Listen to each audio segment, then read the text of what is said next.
ప్రశ్నకి ఎందుకు పెట్టాం ఇక్కడ అంటే అట్లీస్ట్ మీకు ఏదో ఒక భావన ఆంధ్ర అన్న భావన ఉంటే మంచిదని. ఇప్పుడు జయ అమరావతి అంటే ఏమవుతుందో చెప్తాను. ఎందుకు చెప్పానంటే ఆ మాట మీరు కనెక్ట్ అవ్వరు. Suppose if you're part of Amaravati I don't know, ఒకవేళ you're not a part of Amaravati, suddenly ఇదేదో అమరావతి వెళ్ళి అంటే మాకు సంబంధం. బట్ వాళ్ళు ఇచ్చింది 33,000 ఎకరాలు, 30,000 మంది పైగా రైతులు ఇచ్చి small slogan can make a difference. Small slogan. Karl Marx ఎక్కడో జర్మనీలో కూర్చొని మొత్తం ప్రపంచ కార్మికులారా ఏకం కండి అని కూర్చుంటే ప్రపంచం ఏకమైపోయింది. It all depends on what kind of slogan. అందుకే నేను ఆ ఉద్దేశంతో చెప్పాను తప్ప మీరు కూర్చోబెట్టి జయ ఆంధ్ర అని కూర్చోబెట్టి నన్ను ఉన్నత స్థాయికి వెళ్ళమని చెప్పలేదు. At least have an identity, at least have an identity, at least have an identity, some kind of identity which is good for the state. అందుకని భారతీయత ఎక్కడ కోల్పోమని చెప్పలా.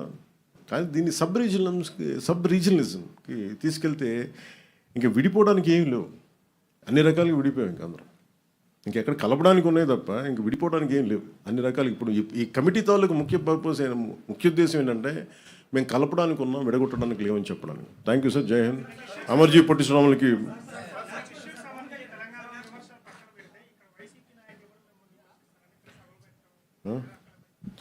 వాళ్ళు ఇలాంటి సభలు పెట్టకపోతే కదండి వాళ్ళు ఇక్కడ దాకా 11కి వచ్చారు. అలా అంటే వైసీపీకి రిపీటెడ్ చెప్తున్నా, వీళ్ళు రౌడీజం చేస్తాం, గుండాగర్దీ చేస్తాం, భయపెట్టేస్తాం, నరికేస్తాం అంటే వీటికి భయపడే వాళ్ళందరూ ఇంతమంది పాలిటిక్స్కి ఎందుకు వస్తారండి? ఆడబిడ్డలు ఎందుకు పాలిటిక్స్కి వస్తారు? రౌడీలు కానీ గుండాలకి భయపడితే there is a policy matter. మీకు నచ్చిందా పాలసీ? మీకు అమరావతి ఎంత కావాలో అంత కావాలా, 3 రాజధానులు కావాలా, అదేదో అదే చెప్తున్నాను. అదేదో నచ్చడానికి ఉంటుంది పేరెంటాను.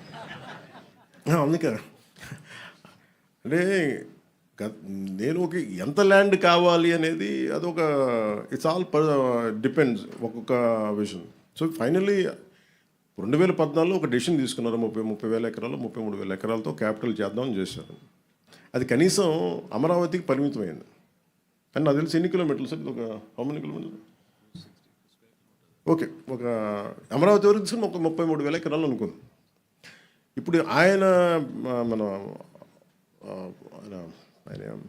గత ముఖ్యమంత్రి వాళ్ళనే మాట్లాడి కూర్చోబెట్టి మచిలీపట్నం అంట, విజయవాడ అంట, గుంటూరు అంట, వాళ్ళు ఇంకా పెంచేశారు. 3 రాజధానులు అయిపోయినాయి. ఇప్పుడు మొత్తం 3 జిల్లాలతో కలిపి రాజధాని కావాలంటే ఇప్పుడు వాళ్ళకి అది వచ్చింది. నేను అలా చూస్తున్నాను దాన్ని. అంటే మొత్తం మళ్ళీ రియల్ ఎస్టేట్లు అమ్ముకోవచ్చు, ఇంకోటి చేయొచ్చు. ఎప్పుడు సాగుద్ది? చాలామంది చచ్చిపోతారు ఇవన్నీ ఈ లోపు. చాలామంది పోతారు. ఎందుకంటే అంతకాలం ఒక రాజధాని నిర్మాణం కానీ ఇవన్నీ కూర్చోవాలంటే రూమ్ ఒక రాత్రి నిర్మింపబడలేదు కదా. హైదరాబాద్ రాత్రి నిర్మింపబడిందా? ఈ రోజుకి మీకు సైబరాబాద్కి వెళ్తే 30-40 సంవత్సరాల క్రితం 30 years బ్యాక్ స్టార్ట్ అయిన సైబరాబాద్ ఇంకా కన్స్ట్రక్షన్ జరుగుతూనే ఉంటుంది. ఇంకా అవ్వలేదు. అది ఎప్పటికీ అవ్వదు కూడా. అది కాన్స్టెంట్ కరెక్షన్ నిర్మాణం జరుగుతూనే ఉంటుంది. అలాంటిది ఒక కొత్త రాజధానికి అదే కదా మన దేశం. నేను కోరుకుందా, మన రాష్ట్రంలో అదే కోరుకుందా. ఐక్యత లేదు, ఒక ఏకాభిప్రాయం లేదు. ఇది నాకు ఒక అభిప్రాయం ఉంటుంది.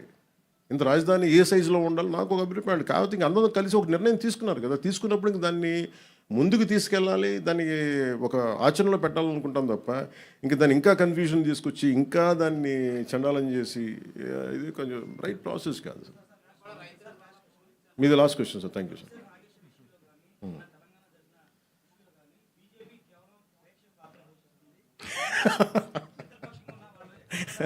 అది బీజేపీ నాయకులు అడగాలి.